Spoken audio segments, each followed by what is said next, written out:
Vous avez voté mais vous allez déçu mettre Europe à la place de la Terre. Comme à chaque fois, on met le soleil juste là. Et on va rajouter Europe à 150 millions de kilomètres du soleil. C'est parti, on est pile à la bonne place. Voilà, Europe, la lune de Jupiter dans laquelle il y a peut-être, hypothétiquement, de la vie sous une épaisse couche de glace de plusieurs dizaines de kilomètres. Donc pour vérifier, autant vous dire que c'est assez galère, on va accélérer le temps et on va voir ce qui se passe. Évidemment, comme à chaque fois, les températures montent assez fort. Jusqu'à où ça va monter? Les températures sont montées au max à moins 57 degrés, avec un moins 38 au niveau de l'équateur et du moins 172 au niveau des pôles. Pourquoi est-ce qu'on n'a pas d'eau liquide? Pourtant elle est à la même place que la Terre, je comprends pas. La raison toute simple, c'est parce qu'il n'y a pas d'atmosphère. Pas d'atmosphère, donc pas de pression atmosphérique, pas d'effet de serre, rien qui puisse, dans l'état, maintenir de l'eau liquide sur Europe. Et en fait, c'est ça le problème, c'est que tant qu'on n'a pas d'atmosphère, on ne peut pas avoir d'eau liquide sur cette petite lune. Mais le problème, c'est que si on lui rajoute une atmosphère, regardez ce que j'ai fait, je lui ai rajouté la même atmosphère que la Terre, en fait, l'atmosphère va s'évaporer, parce que Europe n'est clairement pas assez massive pour garder une atmosphère comme celle qu'on a sur Terre.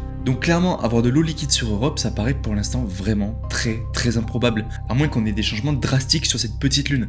Mais il y a une dernière chose qu'on n'a pas fait, c'est mettre Europe à la place de Vénus. Qu'est-ce que t'en penses? Est-ce que ça te plairait qu'on fasse ça? Mets-moi la réponse en commentaire, et on verra ça plus tard. Sur ce, aventurier, on se voit plus tard.